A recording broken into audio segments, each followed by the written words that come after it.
Good morning, Middle Georgia. Today is March 28th.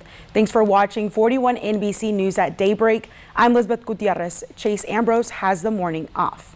Our top story today, investigators and GBI agents are investigating a shooting in the 700 block of Matthews Road. That's outside of Tennell. One person was injured by gunfire following a gathering and has been airlifted to a trauma center to be treated. Anyone with information is asked to contact the Washington County Sheriff's Office at 478-552-0911 or GBI Eastman at 478-374-6988. The Houston County Sheriff's Office is seeking the public's assistance for any information of a drive-by shooting. It occurred in the 200 block of Virginia Dare Drive at approximately 9:15 p.m. Saturday. A small child received a gunshot wound during the incident and was transported to an Atlanta area hospital for treatment. The juvenile is in critical condition, and anyone with information, please contact Sergeant Greg Pennycuff at 478-542-2080. U.S. Senator John Ossoff visited Wilkinson County Friday to deliver news about funding for a needed quality of life project. 41 NBC's Cameron Branscombe was there for the announcement and has more. Able to secure, and the President of the United States has now signed into law the $6.3 million necessary to build the sewer system for McIntyre and to start building that sewer system that will serve this entire county. After many complaints of sewage leaking into residents' yards, that was the message Senator John Ossoff delivered to the community of Wilkinson County.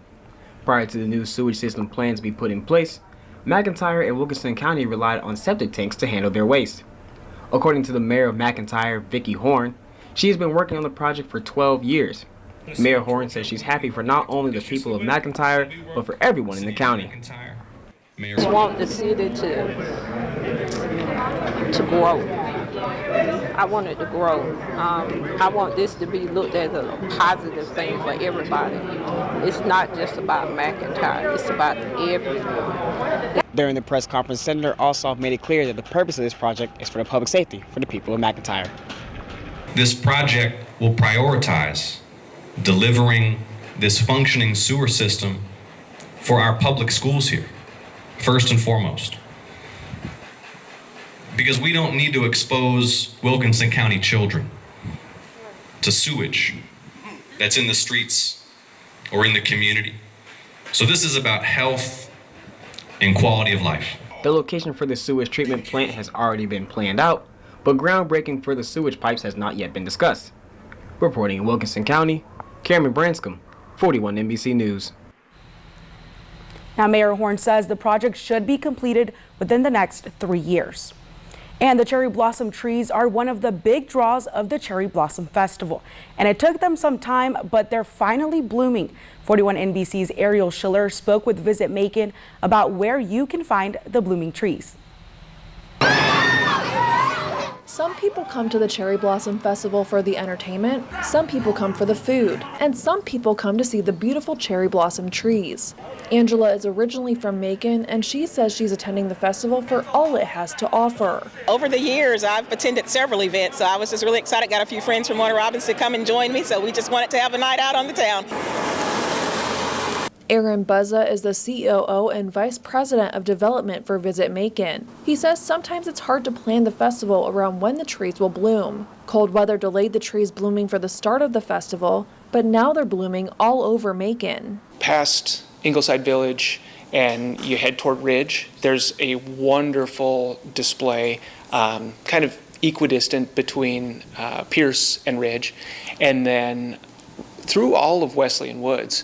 Buzza says everyone who walks through the visitor center wants to see the trees. He says they had a packed tour group who couldn't get enough of the blooming trees. People were just, pressing at the windows, looking out at the trees, and so that was a lot of fun. And so it's energizing for us because obviously, we're excited, but then you get that much more excited when everybody walking through the visitor center wants to see the trees and wants to talk about the experience.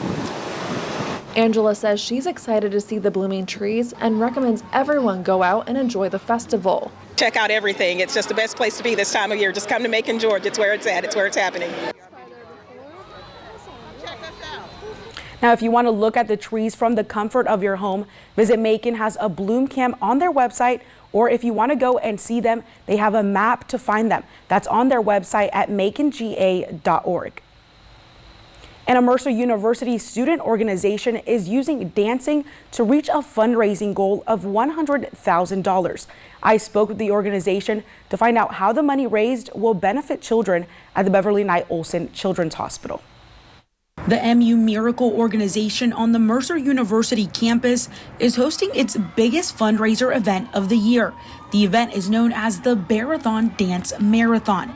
It helps bring people together with one goal in mind: to help children. Throughout the entire year, we're putting on events, we're reaching out to the community, we're trying to just raise awareness for what the Children's Hospital does itself, and that helps the kids no matter if they can pay or not. All the money raised from the events go towards Atrium Health Navicent's Beverly Knight Olson Children's Hospital. Organization leaders say there is plenty to do, and it's all for a good cause. We have a dance that we all learn. It's a 5-minute dance that everybody learns. We have games going on. We have miracle families coming and sharing their stories with us. We honor our kids who we have lost.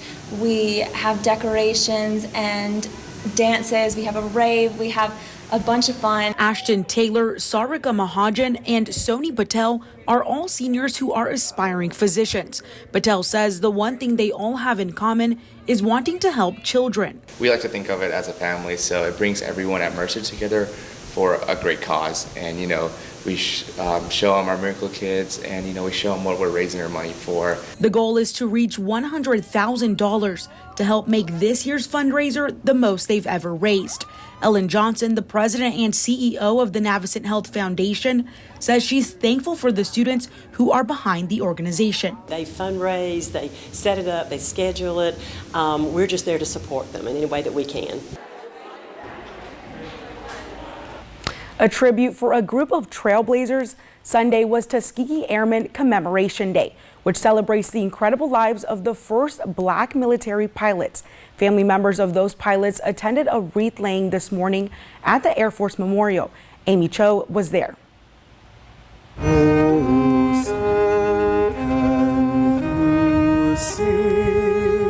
Honoring heroes who've given so much to this country. In a time when segregation was the law of the land, this group of pilots didn't hesitate to step up and serve. Tuskegee Airmen were trailblazers. They were record setters. They were role models. The first Black pilots in the U.S. military. They flew over 1,000 missions in World War II and kept the country safe. Fighting a war on two fronts, one abroad in combat with the Nazis and one at home in combat with racism and Jim Crow. But the Tuskegee Airmen never gave up and paved the way for the integration of the military. One of them was Brigadier General Charles McGee. Persevere. Don't let negative circumstances be your excuse for not achieving. He died at home in Bethesda just 2 months ago. But his daughter says through events like these, his legacy lives on. I knew Dad was well known and well liked. I didn't realize until after his passing how much the outpouring of warmth and condolences and things has been overwhelming. Let me fly. Currently, the state of Maryland is considering a bill to honor Tuskegee Airmen Day every year. To have it finally come this week, I'm sorry he missed it, but I know he's watching us and is very happy that that finally came through for the state of Maryland. Smiles all around and a celebration of lives well led.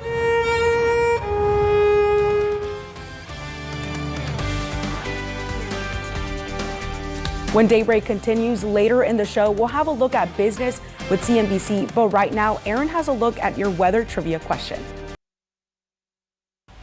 The White House is reportedly just days away from allowing all Americans over 50 to get a second COVID vaccine booster shot. But how necessary are they? Katie Beck has more. When Daybreak returns later in the show, we'll have your latest business news. But right now, Aaron has another look at this morning's trivia question. Welcome back. All right, Elizabeth, which of these rivers is, all right, Elizabeth, what river begins at Lake Itasca? Okay, so I'm going to be honest, I'm not good with rivers, with geography in general. So I'm just going to take a wild guess here.